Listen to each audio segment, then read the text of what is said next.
Ayan, andito pa rin tayo sa Palawan, Kilometer 2. At sa episode na to pag-uusapan natin ang bahay ng Abarkada. Ito yung bahay namin na ginagawa kong multi-purpose hall. Dito ko ginaganap ang mga events katulad ng party ni Rocky Jr. nung 7th birthday niya.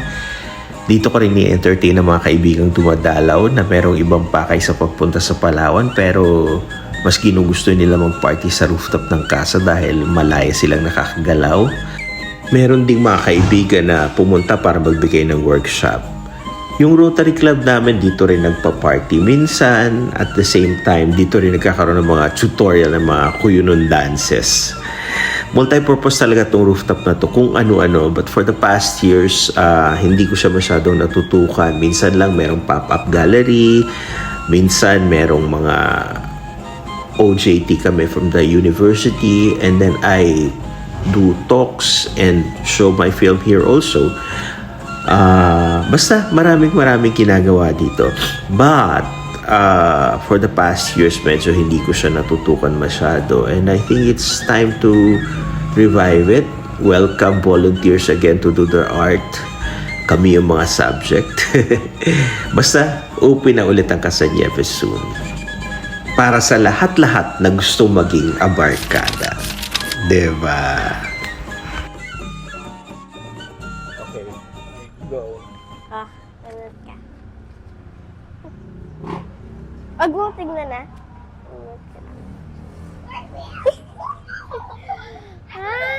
Ay. Bakit po Casa Nieves ang pangalan ng lugar na ito? Ano? Bakit po Casa Nieves ang pangalan ng lugar na to? Kasi, alam mo yan eh, bakit? Bakit Casa Nieves? Kasi ang pangalan ng nanay mo ay Nieves. Yes. So, siya ang nag-effort para tumayo tong building na to. Kaya, para sa kanya yung pangalan. She worked in America, babysitting, baking, and sewing pants. Altering Ano pants. yung sewing pants? Ang mga pants nga papayta yan or they make it bigger. Ang repair, ang mga butas-butas sa pants. That's where she got the money to build this building. Okay? Paano po mag-volunteer sa Casa Nieves? Those who are interested, may send us a message sa Casa Nieves Facebook page. If you're interested to come here and collaborate with us.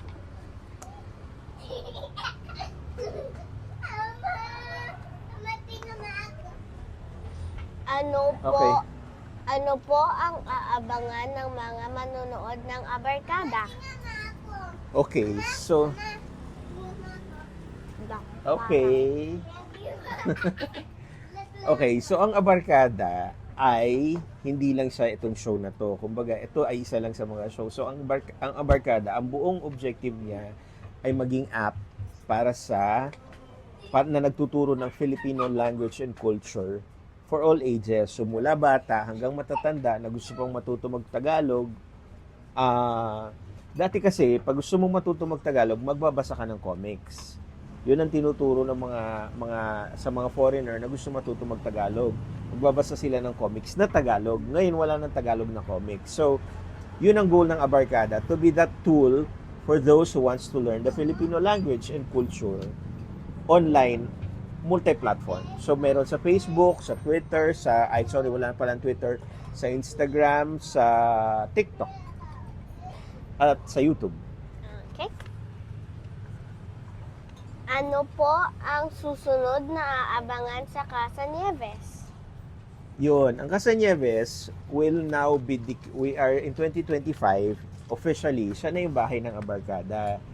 Ito yung house kung saan magsistay yung mga magko-collaborate that will create content for Abarkada from all over the world. Next, di ba? This time, we're focused on creating content for kids or for second-generation Filipinos abroad who doesn't know how to speak Tagalog. Okay. Ay, sorry. Kailan niyo po sinimulang gawin art center ang Casa Nieves? Nung, yes, Oh, quiet lang. Noong 2013, nung umuwi ako galing Manila and I decided to stay here for good, that's when hiniram ko kay grandma, kay Nieves, ang buong building and I turned it into an art center. Pero nung time na yon, medyo hindi pa rin ready and madaming dahilan. Ako personally hindi pa ready to make that happen. So now we're you're so ingay. Quiet first. Oh.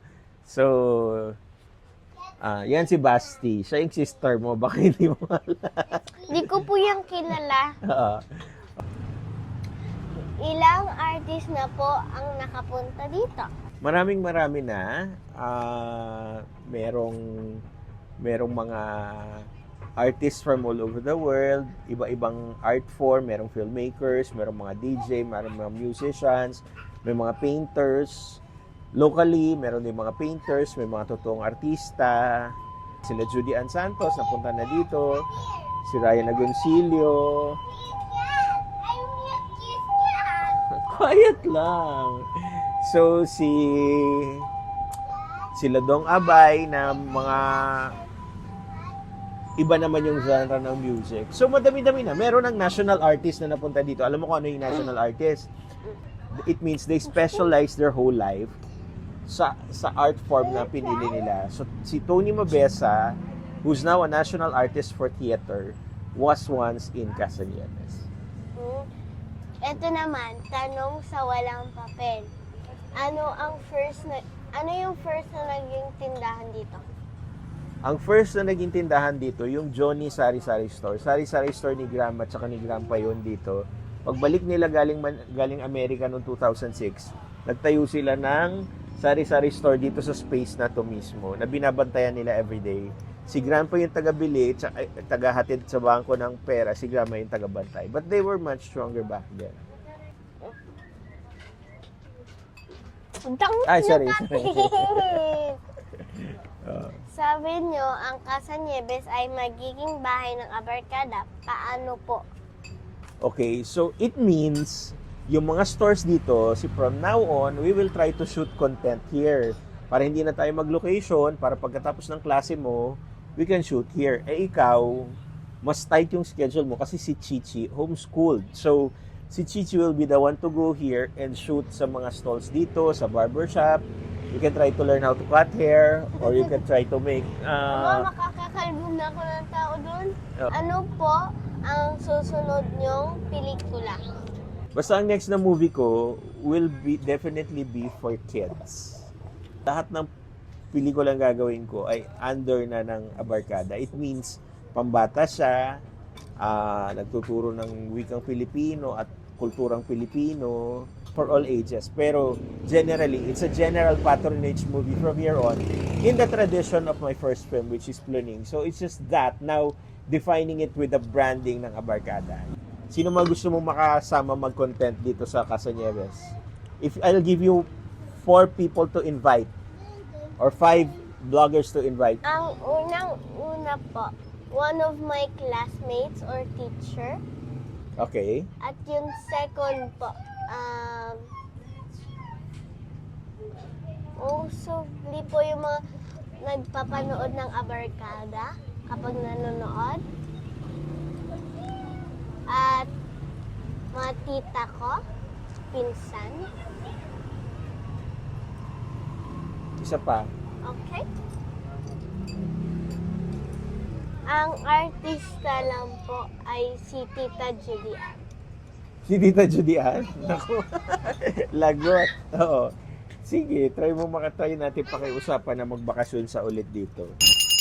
Hello, it's a beautiful day. Just say the word, and you will feel that you're okay. Never been the same. Smile all the way.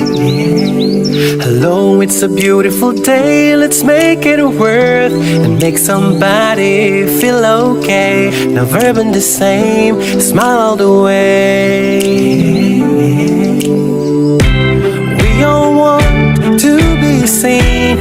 We all want to be free.